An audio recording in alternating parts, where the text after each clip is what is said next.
kerajaan-Mu, dan jadilah kehendak-Mu di tempat ini seperti di sorga, di Banten seperti di sorga. Nyatakan diri-Mu lewat firman-Mu, karena firman-Mu itu ya dan amin. Firman-Mu itu pelita bagi kaki kami serta terang bagi jalan kami. Firman-Mu yang bila kami renungkan akan membuat kami bertindak hati-hati sesuai dengan segala yang tertulis di dalamnya. Sehingga dengan demikian perjalanan kami akan dibuat Tuhan menjadi berhasil. Dibuat Tuhan menjadi beruntung. Kami sungguh percaya langit bumi dan segala kemuliaan yang dibangun manusia tidak kekal dan akan segera berlalu. Tapi satu hal yang pasti, perkataan-Mu, firman-Mu tidak mungkin berlalu melainkan kekal sampai selama-lamanya. Berfirmanlah ya Tuhan, kami siap untuk mendengarkannya. Dalam nama di atas segala nama, Raja di atas segala raja, Tuhan kami Yesus Kristus. Katakan bersama-sama, amin. Puji Tuhan. Baik, Bapak Ibu silakan duduk kembali. Terima kasih singers. Selamat ulang tahun kepada GBI Rock yang ada di Serang, Banten. Saudaraku dikasih Tuhan, yang keempat ya. Saudaraku dikasih Tuhan, saya diminta oleh Pak Agus beberapa minggu yang lalu, Pak, temanya apa ulang tahun yang keempat ini? Mau sampaikan berita apa? Langsung muncul di kepala saya, Kingdom Journey. Ya, apa itu artinya? Perjalanan kerajaan. Nah, saya akan tunjukkan kepada saudara karena ini perjalanan bagaimana juga akan menunjukkan kepada kita janji Tuhan untuk masa depan setiap kita. Saudaraku, saya percaya bahwa 1 tahun ini kita banyak dibuat hal-hal yang tidak bisa kita mengerti. Banyak rencana-rencana yang sudah disusun akhirnya harus berubah ataupun saudaraku tertunda. Banyak hal saudaraku yang seharusnya kita harapkan ternyata nggak terjadi karena adanya pandemi corona ini. Saudaraku, tapi saya beritahu saudara yang terjadi bukan cuma saudara yang mengalami, seluruh dunia mengalami hal yang sama seperti ini. Oleh sebab itu kita perlu meriset kembali. Seperti HP kita ini, saudaraku, kadangkala kalau sudah ngeheng ya, maka yang harus kita lakukan seringkali apa? Reset kembali supaya dia bisa bekerja dengan normal kembali. Nah, ada banyak hal lewat pandemi corona ini Tuhan izinkan kita mengalami reset dulu. Ya, di reset banyak hal tentang masa depan, tentang harapan, tentang banyak rencana kita. Sehingga akhirnya Tuhan mau bawa kita saudaraku dari pandemi kepada akademi. Nah, pandemi kepada akademi. Akademi ini kalau sudah bicara akademi ini ada proses pembelajaran. Ya, lalu kemudian dari akademi harus lulus ya. Maka akan kita mengalami yang disebut dengan Corona Revival. Ya, jadi saudaraku kasih Tuhan, tapi semua itu lewat proses perjalanan. Enggak apa-apa, enggak usah diiring. Nanti saya tinggal apa-apa ya. Terima kasih buat kesediaan kalian. Standby mereka. Bagaimana perjalanan orang percaya? Alkitab menjanjikan, Tuhan berkata, kamu akan terus menaik dan bukan menurun. Wow. Ya, banyak orang bilang ini Tuhannya orang Israel, ini Tuhannya orang Batak rupanya. Lu kok bisa? Kamu akan menaik. Kan ada yang namanya naik. Orang Batak saudaraku. Ada juga manurung saudaraku ya. Saya dulu waktu jemaat menggembalakan di Mataram Pulau Lombok. Itu ada orang-orang Batak. Naik Sitompul. Lalu kemudian Hisar Manurung. Jadi ya saudaraku. Jadi menaik ini berarti dekat sekali nih Tuhan ini dengan orang Batak. Ya, Tuhan dekat dengan orang Batak. Tapi juga dekat dengan kita semua yang ada di sini saudaraku ya. Saudaraku dikasih Tuhan. Kamu akan terus menaik dan bukan menurun. Menjadi kepala dan bukan menjadi ekor. Waduh. Kalau kita lihat sekalimat ini enak sekali janji Tuhan ya. Tapi tahukah saudaraku bahwa harus ada perjalanan yang kita tempuh. Tuhan tidak pernah menjanjikan terus jalannya lurus tanpa ada tikungan-tikungan yang tajam. Tuhan juga tidak pernah janji jalannya udara selalu cerah tanpa ada hujan dan kabut tebal saudaraku. Tuhan tidak pernah janji seperti itu. Yang Tuhan janjikan adalah Dia akan terus menyertai kita di sepanjang perjalanan hidup kita. Tuhan menyertai kita di setiap musim-musim kehidupan kita. Dan saya harus beritahu, corona ini pun saudaraku itu ada dalam musim yang Tuhan izinkan terjadi. Namanya musim tidak bisa terus-terusan. Di negara Amerika itu punya 4 musim. Indonesia hanya 2 musim. Musim apa? Musim panas dan lebih panas lagi, saudara. Musim panas dan musim hujan. Tapi tidak selamanya panas terus, hujan terus. Ada berganti musim. Kuatkan dan teguhkan hati jemaat. Pandemi ini juga nggak akan terus-terusan, ya. Walaupun kita nggak tahu pasti sampai kapan akan berhenti, tapi dalam waktu Tuhan pasti ini seperti satu musim. Bersabar saja saudaraku. Yang penting kita akan pegang janji Tuhan. Perjalanan kita disebut apa? Mulai yang pertama dalam Mazmur 84 ayat yang ke-8. Kita akan baca bersama-sama Mazmur 84 ayat ke-8. Ini dia saudaraku, perjalanan orang percaya. Saya ajak saudara baca ya. Mazmur 84 ayat yang ke-7. Ayat yang ke-7. Oke. Ayat 8 ya, kali 8. Oke. 1, 2, 3. Mereka berjalan makin lama, makin loyo. Oh salah ya? Oke, makanya katakan 1, 2, 3. Mereka berjalan makin lama, makin lemah. Oh tidak ya, 1, 2, 3. Mereka berjalan makin lama, makin kuat. Hendak menghadap Allah di Sion. Dengar saudaraku dikasih Tuhan. Pertama, Tuhan merencanakan bagi kita yang tentunya takut akan Tuhan, mencintai Tuhan, hidup dalam jalan-jalan Tuhan. Tuhan berkata begini, Tuhan membuat perjalanan mereka makin lama makin kuat. Hendak menghadap Allah di Sion. Saya ceritakan sedikit, saya pernah ke Sion, ke Israel. Siapa yang pernah ke Israel di sini?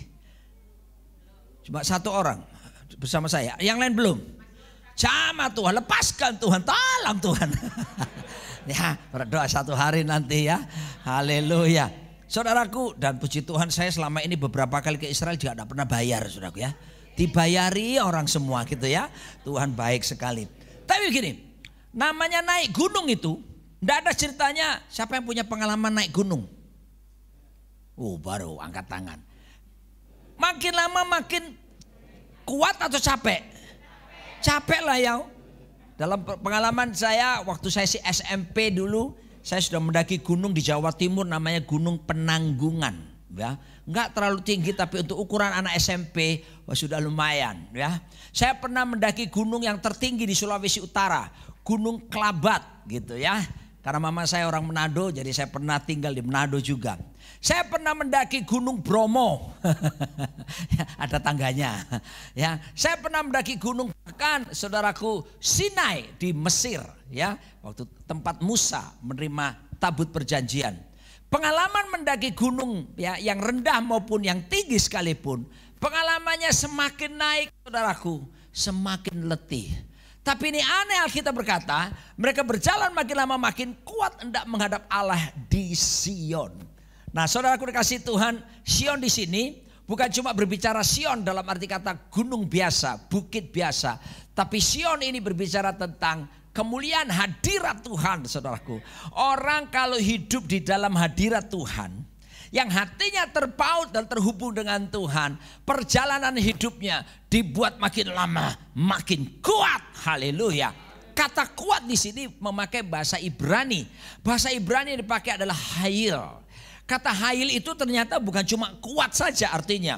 Kata hayil di sini mengandung pengertian yang berikutnya, makin lama makin berani. Loh saudaraku dikasih Tuhan, kok bisa berani Pak? Ya, karena dia tahu berisi kebenaran. Dia hidup takut Tuhan.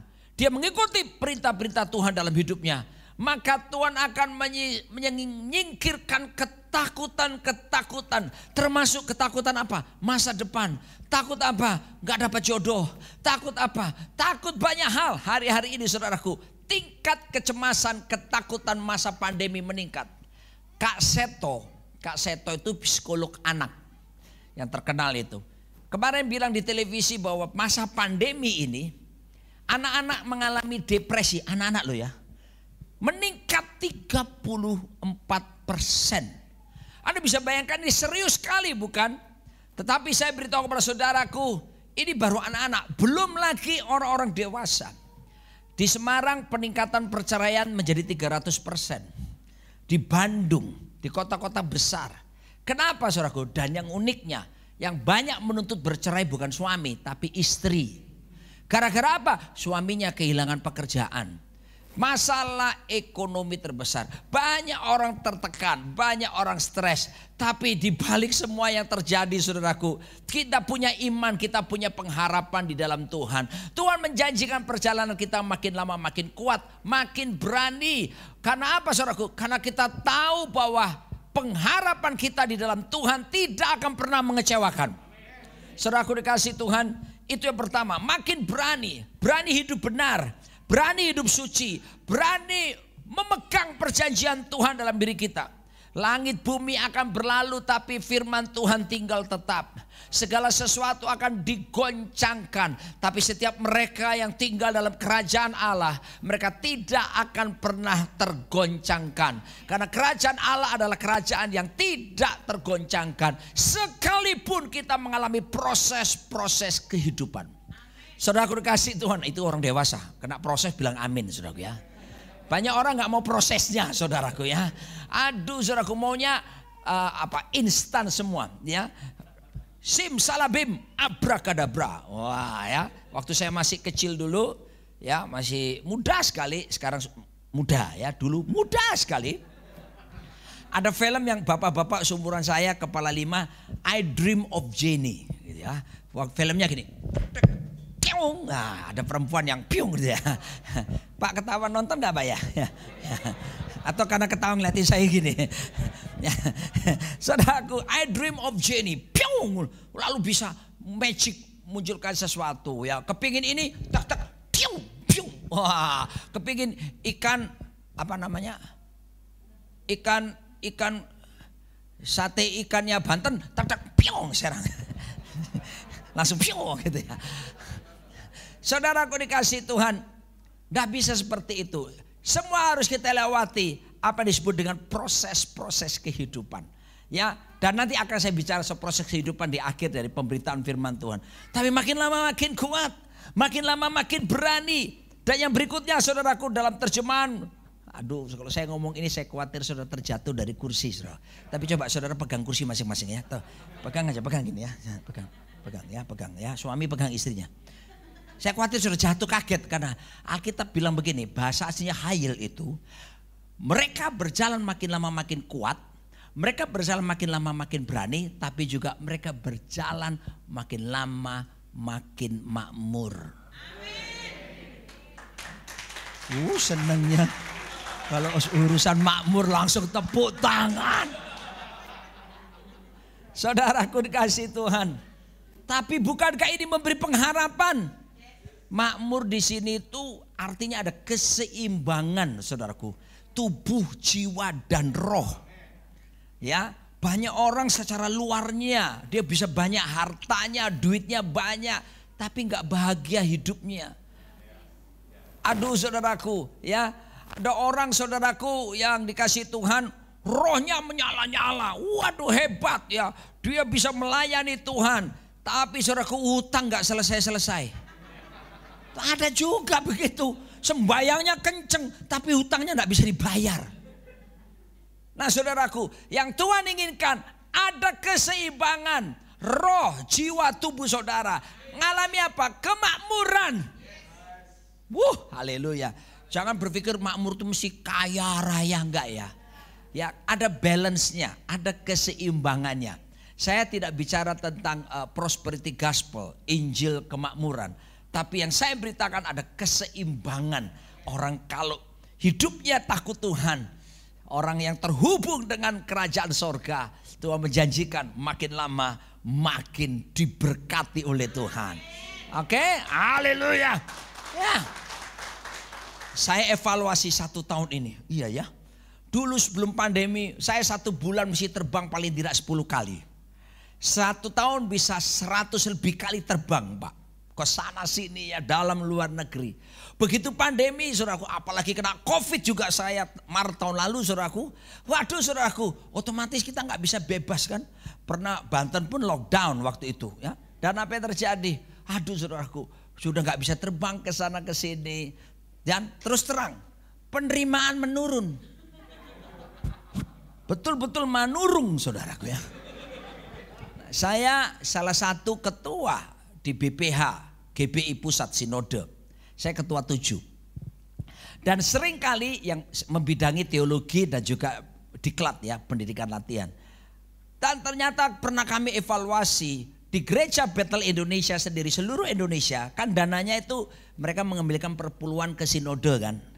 Terjadi penurunan sampai 50%. Jadi memang gereja-gereja khususnya GBI sedang mengalami penurunan di mana-mana. Nah saya melihat iya ya, di rumah istri saya itu, dia itu manajer keuangan saya yang hebat.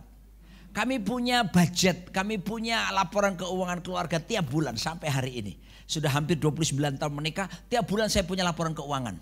Jadi saya tahu pengeluaran bensin saya berapa, pengeluaran makan berapa, pengeluaran untuk apapun sekolah anak apa semua jelas saya punya.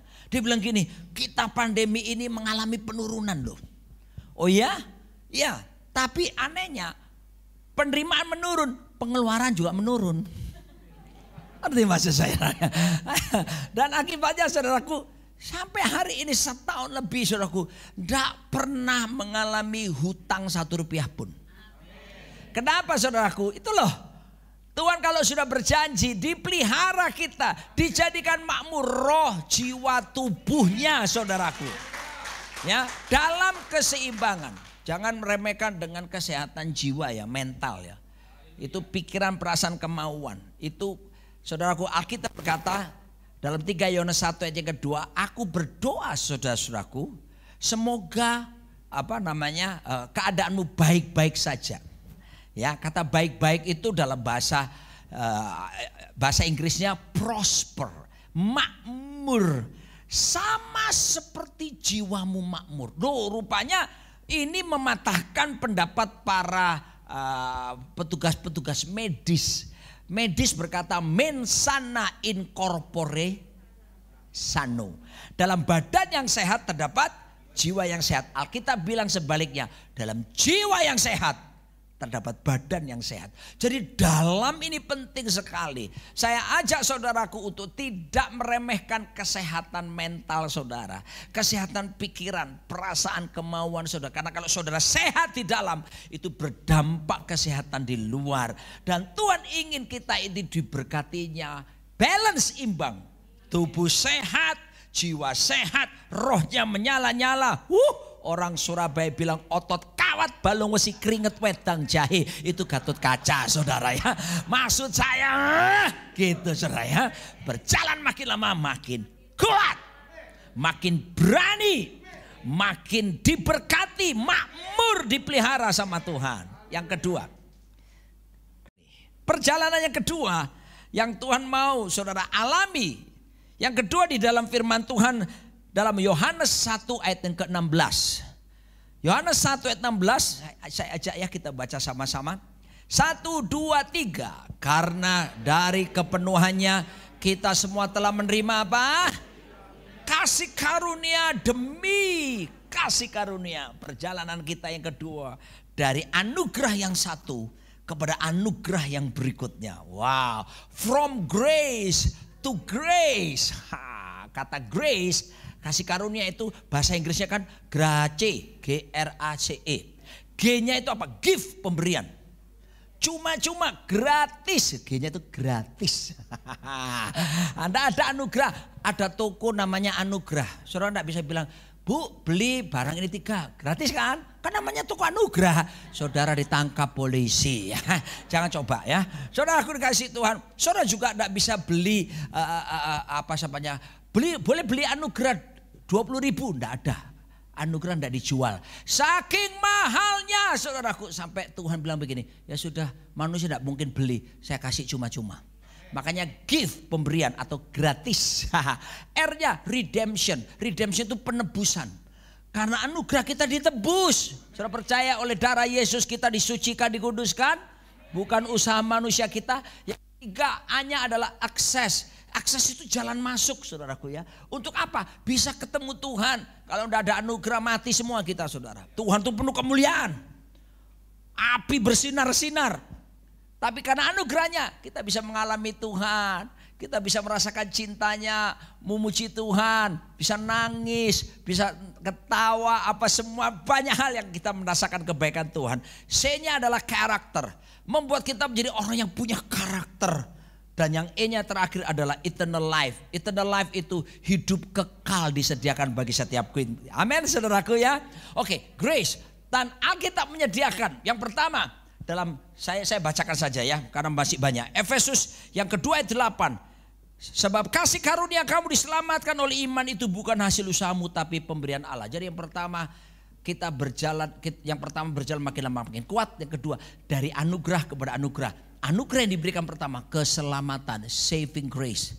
Haleluya ya. Dan keselamatan, Kisah Rasul 4 ayat 12 berkata, di bawah kolong langit ini tidak ada nama lain olehnya manusia bisa diselamatkan kecuali dalam satu nama.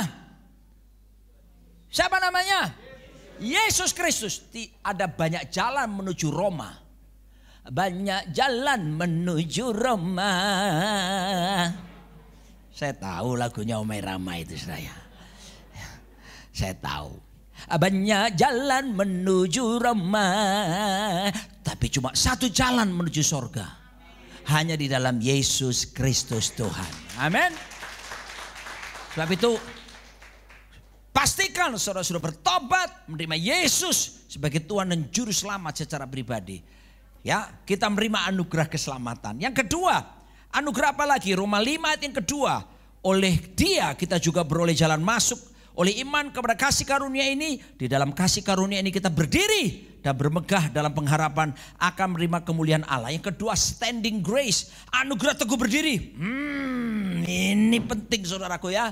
Kalau sudah diselamatkan minta anugerah supaya kau dan saya kuat teguh berdiri. Bukan lamanya berdiri seperti ini saudaraku. Kuat berdiri di tengah godaan dan pencobaan. Pendeta saja digoda apalagi pengusaha, apalagi saudara. Keluar dari gedung ini, di luar sana godaan sudah menunggu. Saudaraku, kalau tidak punya standing grace, siapa kita? Pendeta juga manusia. Oh saudaraku, berapa banyak godaan. Saya satu kali di airport Cengkareng. Check in nih, mau check in. Tiba-tiba ada 3 wanita muda cantik-cantik. Kulitnya istilah saya bening-bening. Dan maaf Bapak Ibu ya, mata saya terlalu normal sekali. Sekalipun pendeta, saya tetap bisa membedakan yang cantik dengan tidak. Ya, dan ini tidak perlu urapan khusus untuk sanggup membedakannya. Ya, gitu ya, mata laki-laki normal ya. Kau juga kelihatan kau orang Batak kau. Aku bisa lihat kau punya wajah itu. Puji Jehovah, saya puji Jehovah. Haleluya. Jangan tanya yang lain, cuma tahu itu saudara. Oh saudaraku, 3 wanita muda cantik-cantik ini waktu saya ketemu, panggil saya, Shalom Pak Roni. Berarti anak Tuhan, ya kan? Ya saya dipanggil Pak Roni, ya saya mendekat. Ngobrol lah sebentar gitu ya. Saudaraku dikasih Tuhan, lalu saya bilang gini, oh sorry ya, aku check in dulu ya. Oh silakan Pak, ya namanya airport kan masing-masing punya kepentingan. Saya pikir habis itu dia juga hilang kan, saya check in lah. Check in cukup lama kan, masih sedikit antri. Begitu selesai check in, saya kembali sini. Ternyata 3 wanita tadi masih menunggu saya. Ya, waktu itu ternyata saudaraku, lah otomatis saya ketemu lagi kan. Ngobrol lagi sebentar saudaraku. Tapi yang membuat saya waspada adalah ketika salah satu daripada perempuan itu mendekati saya. Lalu membisikkan di telinga saya sambil berkata, kalau saya cerita ini saya tidak mengada-ada ya. Tapi ini yang diomongin dia. Pak Roni ganteng deh.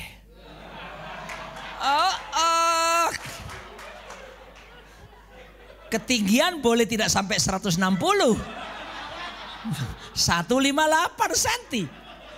Mau tes Akabri TNI Polri ditolak karena pendek. Tapi ini perempuan bisa bilang gitu. Wah, saya bilang saudara, ini ada nggak beres ini. Ya kan? Dia tahu saya sudah menikah. Saya pakai cincin nikah. Kok dia bisa begitu saudaraku? Oh, seperti ada sesuatu dari diri saya. Dan saya harus bersikap tegas. Saya nggak mau lama-lama di saya bilang, sorry ya, saya harus segera ke gate pintu untuk saya mau terbang. Oh, sepi ya saudaraku ya. Beberapa pria menikmati hal-hal seperti ini. Hati-hati bapak-bapak. Tungguan. Tidak ada yang kebal di dunia ini kecuali Tuhan Yesus. Ingat loh. Ya. Saya bersama dengan Pak Christian Hondo. Beliau ini karena bisnisnya dia harus sempat berpisah sekian bulan sama istri anak-anak. Saya bilang sama dia, it's not good for men to be alone. Gak baik laki-laki sendirian. Dia bilang gini, iya Pak, nanti bulan Juni istri anak-anak pindah semua. Wah itu benar. Kalau gak Kris bahaya Kris, kita laki-laki loh Kris. Kamu bisa lupa Matius, Markus, Lukas, Yohanes loh Kris. Makanya kita perlu standing grace. Anugerah tunggu berdiri. Godaan banyak sekarang, hati-hati HP-mu anak muda. Situs pornografi itu ditawarkan ke kita saudaraku. Ya. Kalau kita tidak punya standing grace, kita tidak akan berani berkata tidak. Kelihatannya polos ya. Persis bapak ya. Matanya itu loh. Mari saya mau kata kepada saudara, standing grace. Siapapun kita membutuhkannya. Amin. Oh itu buat laki-laki, ibu-ibu juga perlu. Biasanya kan kalau ibu-ibu misalnya suaminya kasar. Kan ada beberapa suami-suami itu kasar saudaraku sama istrinya gitu. Urusan termasuk maaf ya urusan ranjang mau kasar. Pulang dari kantor. Cepet tutup pintu. Istrinya gitu ceklek. Cepet masuk kamar. Loh istrinya. Ayo cepet tutup. Cepet langsung. Beberapa ibu-ibu lapor sama saya dan sama istri saya tentunya ya. Saudaraku banyak suami-suami di Jakarta, untuk di Banten tidak ada Pak. Jakarta kasar saudaraku ya. Aduh tidak menghargai istri. Sampai ada ibu-ibu pernah datang ke kami ngomong, Pak Pendeta saya ini istri atau pelacur. Loh maksudnya apa Bu? Suami saya itu memperlakukan saya dengan begitu semena-mena. Astaga saudara. Nah biasanya ibu-ibu yang mendapat suami kasar-kasar ini tidak romantis apa itu. Begitu kebaktian seperti ini atau apapun acara tertentu, terus lihat hamba Tuhan atau pemimpin pujiannya, angkat tanganmu saudara, rasakan hadirat Tuhan. Lihat, sejuknya pria ini, lembutnya pria ini. Loh kalau nggak jaga hati saudaraku, berapa banyak saya temukan itu pendeta bisa menyeleweng dengan jemaatnya.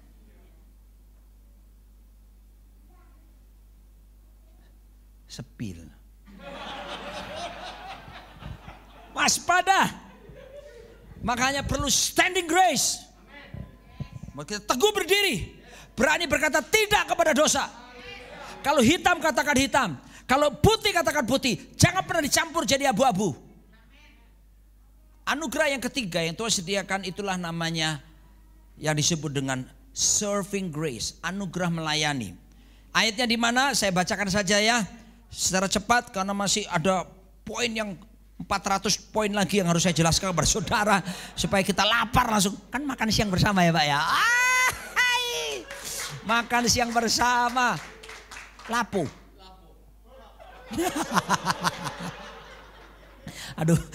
Saudara aku dikasih Tuhan. Mari kita baca bersama-sama di dalam saya bacakan saja. Dalam firman Tuhan dalam Ibrani 12 ayat 28 berkata, jadi karena kita menerima kerajaan yang tidak tergoncangkan, marilah kita mengucap syukur dan beribadah kepada Allah menurut cara yang berkenan kepadanya dengan hormat dan takut. Nah kalau bahasa Inggrisnya itu, kata beribadah itu bahasa Inggrisnya dikasih keterangan begini, serving grace. Ya, jadi anugerah melayani yang ketiga. Melayani Tuhan itu butuh anugerah. Jadi kalau kalian sudah diberi kesempatan melayani, ingat ya, jangan sombong. kunci A. Seharusnya kita nyanyi begini. Semua karena anugerahnya diberikan kepada saya. Semua anugerahnya bagi kita bila kita dipakainya, karena Engkau Tuhan. Melayani karena anugerah. Yang keempat, kasih karunia apa? Memuji Tuhan. Wow, saudaraku, Kolose 3:16 berkata, hendaklah perkataan Kristus diam dengan segala kekayaannya di dalam kamu, sehingga kamu dapat dengan segala hikmat mengajar dan menegur seorang akan yang lain, dan sambil menyanyikan mazmur dan puji-pujian dan nyanyian rohani, dan kamu mengucap syukur. Bahasa Inggrisnya singing with grace. Wow. Jadi memuji Tuhan itu butuh anugerah. Sebab kalau enggak, saudara cuma tingkatannya apa? Nyanyi. Jakarta banyak penyanyi hebat, saudaraku. Tapi pertanyaannya, apakah mereka sampai pada taraf memuji? Atau bahkan menyembah? Saya tadi datang ke sini lebih awal, 45 menit sebelum ibadah saya sudah datang. Ya, jadi saya pagi-pagi dari Jakarta bangun pagi, doa, menyembah, lalu saya baca Alkitab, lalu saya olahraga dulu sebelum ke sini, dan saya jemput Pak Christian Hondo, lalu kemudian saya berangkat kemari. Istri saya nggak bisa ikut, sorry, karena dia ada tugas di Cibubur dan di Bellagio. Saudara kekasih Tuhan, sampai di sini hati saya senang. Kenapa? Saya lihat Pak Gembala memimpin tim pelayan Tuhan semua. Pre-service, memuji menyembah Tuhan. Nyembah tadi, saudara. Oh, saya bilang gini, ini gereja menyembah. Bukan sekedar menyanyi. Kalau cuma menyanyi, saudaraku, di luar sana banyak. Saudara pikir Banten ada karaoke kan? Enggak ada. Oh, banyak. Cuma level nyanyi. Dengar loh, saudara. Suaramu boleh saja nggak bagus. Di sini sih jangan ragukan lah kalau orang Batak ya. Orang Batak, orang Ambon tuh sama. Orang Manado. Itu terima telepon tuh loh. Bukan halo, halo enggak? Halo.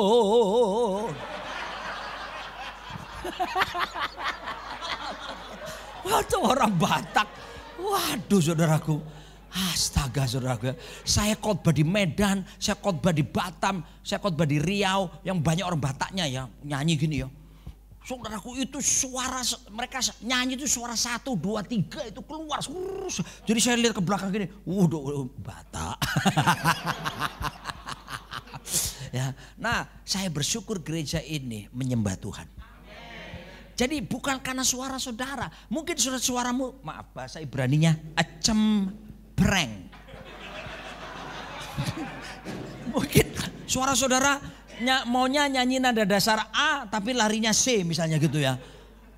Tapi kalau itu timbul dari hati yang mencintai Tuhan dan hubungan yang dekat erat dengan Tuhan, saudara akan bawa dalam level bukan cuma menyanyi, memuji, bahkan menyembah. Amin. Halo, makanya perlu singing with grace. Kita memuji, butuh kasih karunia-Nya. Sehingga kita bisa tadi bolak-balik. Saya masuk sini, lagunya tadi kunci G.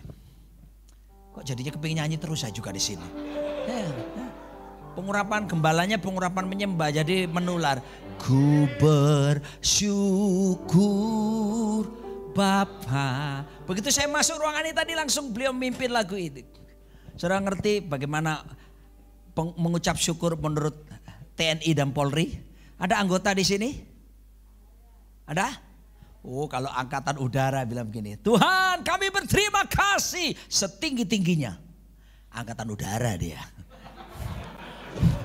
Angkatan laut lain. Kami berterima kasih sedalam-dalamnya. Angkatan darat beda. Kami berterima kasih seluas-luasnya. Polri lain, polisi. Kami berterima kasih sebanyak-banyaknya. Oh Tuhan Yesus. Artinya semua kita harus ngerti memuji dengan apa? Kasih karunia ya. Jadi yang gak bisa nyanyi, orang Manado bilang bagejo, sikat bleh. Amin. Menyembah Tuhan. 4 saudaraku, kasih karunia apa yang Tuhan berikan kepada kita? Itulah yang disebut dengan kasih karunia. Oh, yang kelima malah ya. Kasih karunia sufficient grace, yang cukup. 2 Korintus 12 ayat 9 berkata, tetapi jawab Tuhan kepadaku, cukuplah kasih karuniaku bagimu. Sebab justru dalam kelemahanlah kuasaku menjadi sempurna. Sebab itu terlebih suka aku bermegah atas kelemahanku, supaya kuasa Kristus turun menaungi aku. Aneh.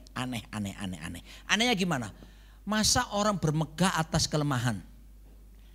Aneh menurut saya. Orang kalau bermegah kayak begini. Puji Tuhan, saya dapat mobil baru. Walaupun mereknya Wuling. Kok saudara ketawanya lain sih? Ya kan? Itu bermegah. Puji Tuhan, jemaat bertumbuh. Puji Tuhan, saya diberi pekerjaan baru. Puji Tuhan, saya dapat proyek baru. Puji Tuhan, saya dapat istri yang tepat. Puji Tuhan, itu bermegah. Tapi Paulus bilang gini, aku bermegah atas kelemahanku. Aneh. Kata kelemahan ini bahasa Yunani esteneia. Itu kelemahan yang disebabkan karena sakit, penyakit. Aneh. Beberapa pakar teologi, saya sekolah Alkitab Bapak Ibu ya. Jadi ada 4 penafsiran.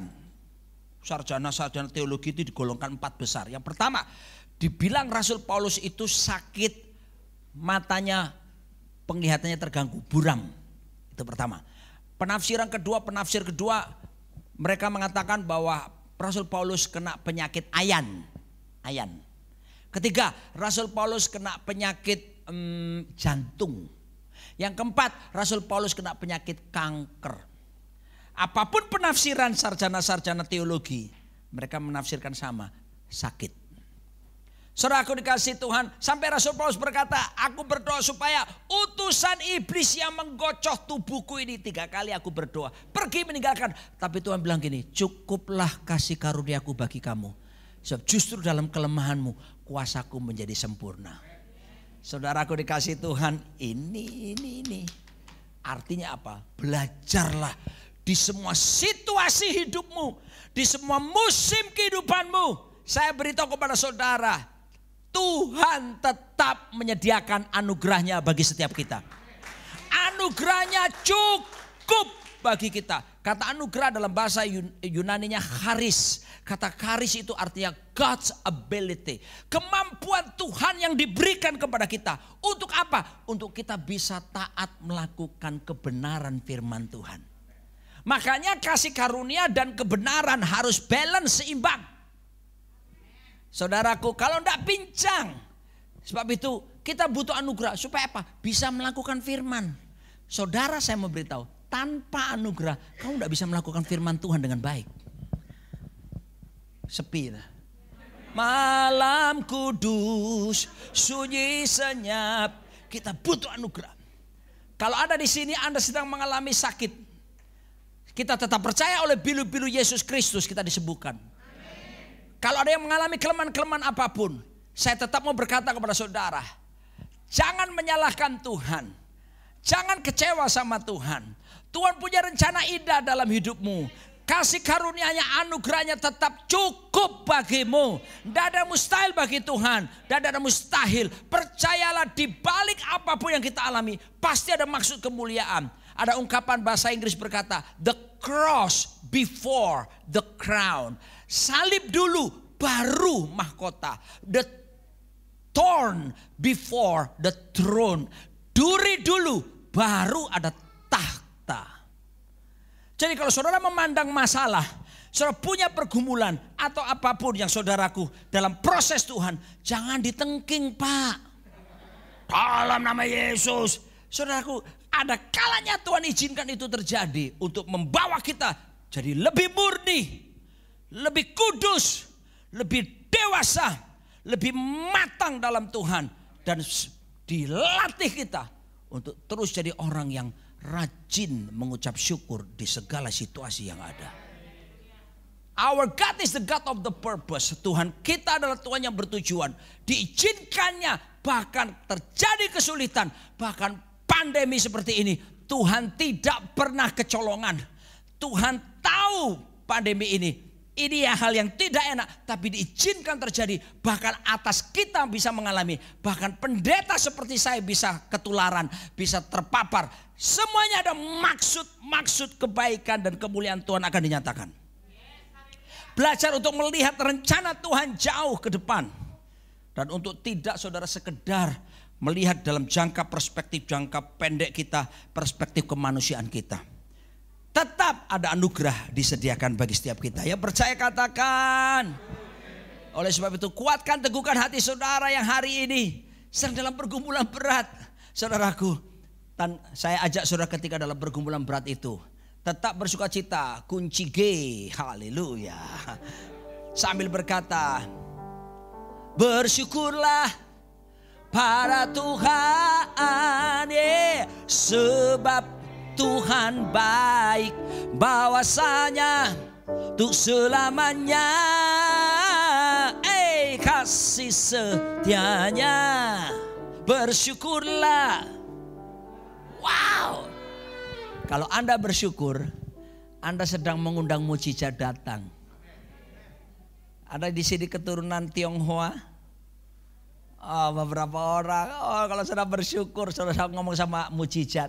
Lai, lai, lai, lai, lai, cek dung dung, cek dung, lai, lai, lai, lai, lai. Mujizat kemarilah. Ya. Ketika dokter bilang Bapak positif corona tanpa tes waktu itu. Sebab kalau zaman saya Maret tahun lalu tes PCR hasilnya seminggu baru keluar. Jadi dokter saya itu saking pintarnya, ini pasti corona positif. Dan itu 21 Maret saya masuk hari Sabtu. Minggunya 22 Maret saya dapat kabar teman-teman pendeta-pendeta yang saya kenal baik saudaraku meninggal dunia karena COVID. Beberapa orang. Habis itu pendeta ini lagi. Waduh, lalu iblis datang kepada saya berkata, mati kamu. Tidak ada harapan kamu. Saya stadium berat Bapak Ibu. Saya bukan cuma pakai oksigen karena saturasi oksigen 84. Sudah turun. Saya sudah mulai sesak nafas. Dan biasanya kalau orang bernafas kan gini. Bisa tarik. Saya tidak bisa. Berhenti. Ya, jadi dikasih bantuan oksigen, lalu nebulizer untuk memperbesar saluran pernafasan saya. Lalu saudaraku, macam-macam obat, sekali minum pilnya itu 11 butir. Gak enak suasana, gak bisa tidur. Dikasih obat tidur pun tetap gak bisa tidur di rumah sakit.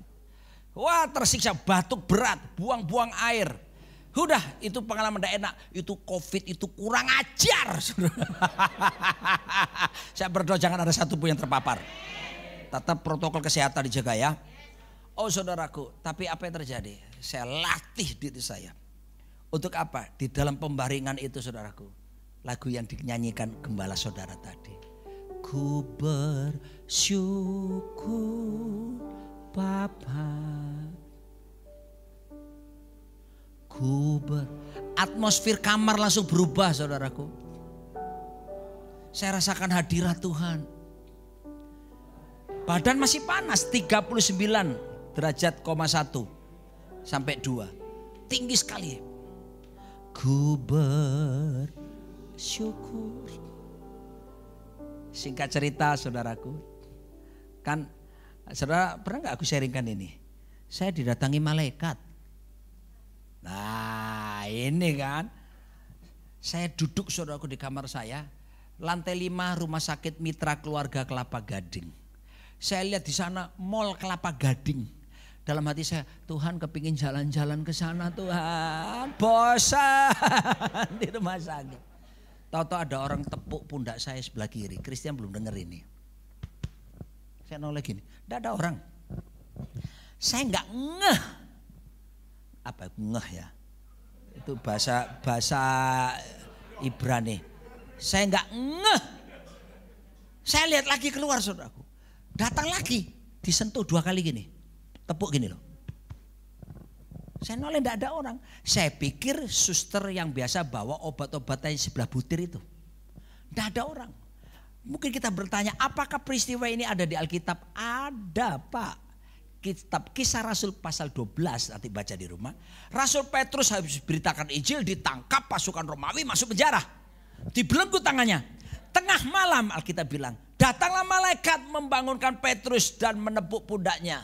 Hei lewaka besi.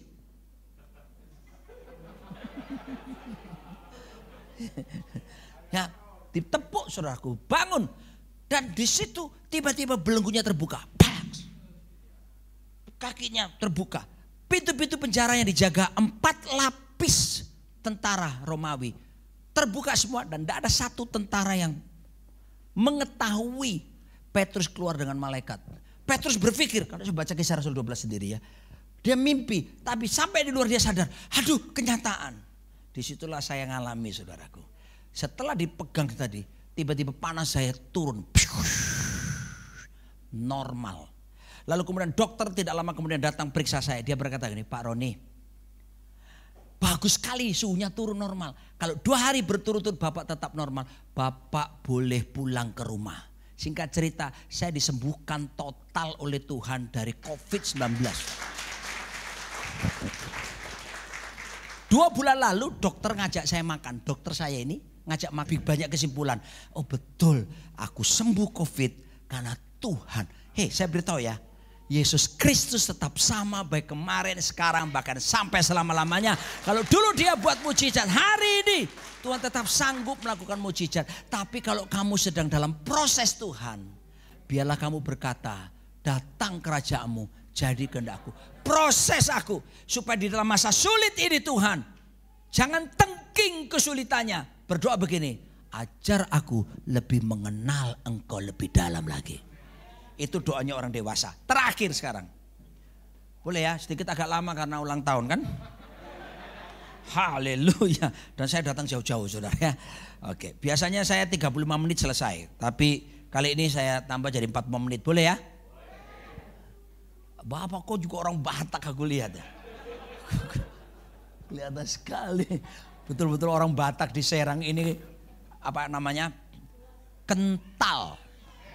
Ya, kelihatan sekali. Baru separuh Pak saya sudah bisa menilai. Haleluya. Memang luar biasa nih orang-orang Batak ini saudara ya. Saya ke Amerika.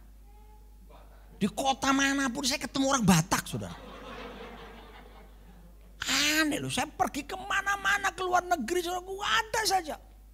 Saya pergi ke Uni Emirat Arab Dubai, kita ada Rock Dubai saudaraku. Lalu kita merintis gereja di sana. Itu yang jadi jemaat itu, Batak itulah. Ya, jadi memang mereka ditakdirkan untuk keliling dunia ya. Oke, saya lanjutkan saudaraku. Jadi pertama berjalan makin lama makin berani, makin makmur. Yang kedua berjalan dari kasih karunia kepada kasih karunia. Yang ketiga berjalan dari iman kepada iman. Roma 1 ayat ke-17 berkata, sebab di dalamnya nyata kebenaran Allah yang bertolak dari iman dan memimpin kepada iman, seperti ada yang tertulis, orang benar akan hidup oleh iman. The just shall live by faith. Jadi bagaimana saudaraku dipimpin kita dari iman, tapi bagaimana kita bisa membangun iman? Roma 10 ayat 17 berkata, iman datang dari pendengaran dan pendengaran oleh firman Kristus. Gereja, jemaat, baca kitab suci, doa tiap hari. Ayo adik-adik, tiap hari. Lebih keras. Angkat tanganmu adik-adik. Suci, doa tiap hari kalau mau tumbuh. Baca Alkitab. Jangan cuma baca Alkitab ketika diajak pendeta khotbah waktu khotbah hari Minggu seperti ini. Tiap hari. Ketika saya kuliah di Erlangga Surabaya, saya ambil jurusan akuntansi dan saya bertobat di sana waktu itu. Penuh Roh Kudus. tidak pernah punya mimpi jadi pendeta. Karena saya takut jadi pendeta itu miskin. Saya ingin jadi akuntan yang kaya, punya kantor akuntan publik sendiri. Saudaraku, dan waktu saya bertobat, tidak ada panggilan jadi pendeta. Saya juga pernah kerja di kantor akuntan publik di kota Surabaya. Saudaraku dikasih Tuhan, selama saya kuliah, setelah saya bertobat, saya buat keputusan. Saya mau baca Alkitab tiap hari. Ini buat keputusan. Setiap tahun Pak, selama kuliah, selalu selesai Kejadian sampai Wahyu, selesai sekali. Pagi baca 1 pasal perjanjian baru, sore atau malam 2 sampai 3 pasal perjanjian lama. Selalu selesai tiap tahun sekali. Maksud saya cerita ini apa saudaraku? Dulu saya belum dapat panggilan jadi pendeta saja. Kuliah, lalu saya kerja, bisa selesai Kejadian sampai Wahyu selalu setiap tahun. Artinya saudaraku, tidak ada alasan buat kita untuk tidak bisa baca Alkitab kalau kita tidak pernah belajar mendisiplin diri. Bagaimana kita bisa bangkit iman kalau kita tidak mengerti kebenaran? Yohanes 8 ayat 32 Yesus berkata, barang siapa mengetahui kebenaran, kebenaran akan memerdekakannya. Lihat urutannya. Tahu dulu baru merdeka. Berarti kalau nggak tahu ya nggak merdeka. Banyak orang Kristen membiarkan dirinya tidak merdeka karena tidak pernah belajar untuk cari tahu. Jadi mulai sekarang di ulang tahun keempat, ayo jemaat punya gaya hidup, jadi budaya bahkan. Untuk apa? Baca Alkitab, merenungkannya, melakukannya dalam kehidupannya. Budaya adalah sesuatu yang kita lakukan dengan tanpa berpikir lagi. Kenapa? Jadi lifestyle gaya hidup, jadi darah daging, itu budaya. Saya kasih contoh ya, budaya. Kunci G. Janji ya. Ini sudah selesai ya. Maksud saya tinggal 1 poin. Kan sudah 399 kan? Saya nyanyi 1 penggal lagu, saudara lanjutkan, oke? Bangun tidur aku terus, tidak lupa menggosok. Habis mandi aku tidur lagi, melanjutkan mimpi yang tadi. 2 kalimat terakhir salah. Tapi tidak ada ceritanya kita ini bangun tidur lalu berpikir keras. Aku mau bikin apa ya? Semua kita punya budaya. Betul nggak? Bangun tidur entah habis itu doa, entah baca Alkitab, entah apa. Pasti kita sikat gigi dan mandi. Kecuali ada beberapa berkata di sini, sekarang enggak, kenapa? Pakai masker.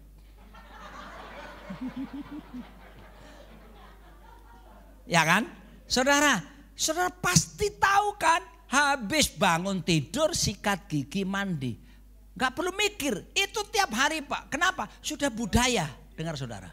Seharusnya baca Alkitab, merenungkan, melakukan, jadi budaya. Halo, takut Tuhan jadi budaya.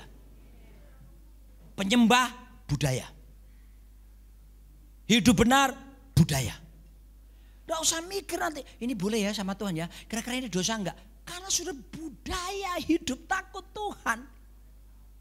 Perlu latihan Pak, latihan keras, latihan tiap hari. Karena kalau kamu latihan, maka kamu akan menjadi yang berikutnya, berlatih. Kalau kamu sudah berlatih, yang ketiga kamu akan terlatih. Kalau kamu sudah terlatih, yang keempat kamu akan melatih orang lain. Jangan pernah jadi Kristen yang cuma dari dulu berlatih. Tidak pernah jadi terlatih, apalagi melatih orang. Banyak orang Kristen berkata, yang penting setia. Saya beritahu itu kebenaran separuh. Not just faithful but fruitful. Tuhan inginkan bukan cuma setia, tapi harus berbuah. Sebab itu tetapkan mulai dari hari ini, supaya jadi orang-orang Kristen yang berbuah. Setia tapi berbuah. Mau berlatih sehingga menjadi terlatih, lalu kemudian melatih memberkati orang lain. Sehingga pikiran kita bukan terus buat dirimu. Kamu mulai berpikir bagaimana saya bisa jadi berkat bagi banyak orang. Dan kalau ini terjadi, maka Tuhan akan bawa kita pada langkah yang kelima yang terakhir. Supaya saudara tahu bahwa saya sudah mau selesai. Kita baca sambil bangkit berdiri. Pertama, berjalan makin lama makin. Yang kedua, berjalan dari kasih karunia kepada. Yang ketiga, dari iman kepada iman. Yang keempat, ini dia 2 Korintus 3 ayat 18. Tolong nyo dibaca, ketikan nyo. Sinyo. 2 Korintus 3 ayat 18. Haleluya. Sekarang dibaca. Waduh, terima kasih Michael, kamu catat khotbah saya. Kamu nyatat khotbah saya atau ya? Nyata kan? Persis bapaknya matanya. Ya jelas dong anaknya sendiri. Oke. Ayo kita baca ya. Semuanya jangan baca dalam hati tapi katakan 1, 2, 3. Dan kita semua mencerminkan kemuliaan Tuhan dengan muka yang tidak berselubung. Dan karena kemuliaan itu datangnya dari Tuhan yang adalah roh, maka kita diubah menjadi serupa dengan gambarnya dalam kemuliaan yang semakin besar. Terjemahan lain berkata from glory to glory. Dari kemuliaan kepada kemuliaan. Kata kemuliaan di sini kata Yunani dipakai doxa. Artinya apa? Bobot. Berat. Artinya apa sebetulnya? Kualitas. Wow. Tuhan mau bawa Rock Serang. Perjalanan hidupmu semakin lama semakin berkualitas. Haleluya. Itu kalau namanya kualitas saudaraku. Oh, saudara beli belanja produk apa saja. Kebanyakan ditulis mutu terjamin. Nah itu bicara kualitas. Ya kan? Oh saudaraku dikasih Tuhan. Tuhan ingin setiap kita semakin berkualitas. Tapi sekali lagi untuk menjadi berkualitas harus siap diproses oleh Tuhan. Termasuk pandemi ini bagian proses yang Tuhan berikan kepada kita.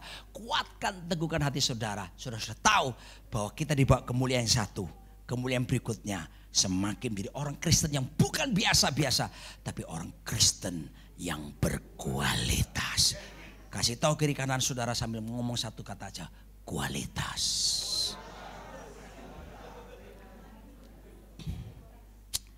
Selamat siang, selamat ulang tahun. Tuhan Yesus memberkati Anda semua. Amin. Kita berdoa sekarang. Haleluya. Tuhan, hamba berhenti berbicara. Tetapi teguhkan firman-Mu lewat kuasa roh-Mu. Bawa gerejamu ini berjalan makin lama makin kuat. Hendak menghadap Tuhan di Sion. Berjalan dari kasih karunia kepada kasih karunia. Dari iman kepada iman. Dan yang berikutnya. Semua orang boleh mengalami berjalan dari kemuliaan kepada kemuliaan. Semakin berkualitas hidup mereka. Sekalipun harus lewati proses-proses kehidupan. Tapi bila mereka keluar. Seperti Ayub berkata, sekiranya Tuhan menguji aku akan keluar seperti emas. Seperti Daud berkata bahwa tertindas itu baik bagiku. Supaya aku belajar ketetapan Tuhan. Biarlah kemuliaan Tuhan dinyatakan. Lewat hidup setiap keluarga yang ada. Lewat hidup setiap anak-anakmu yang di sini. Dan kami sambut berkat-Mu ini. Dalam nama Bapa, Putra dan Roh Kudus. Amin.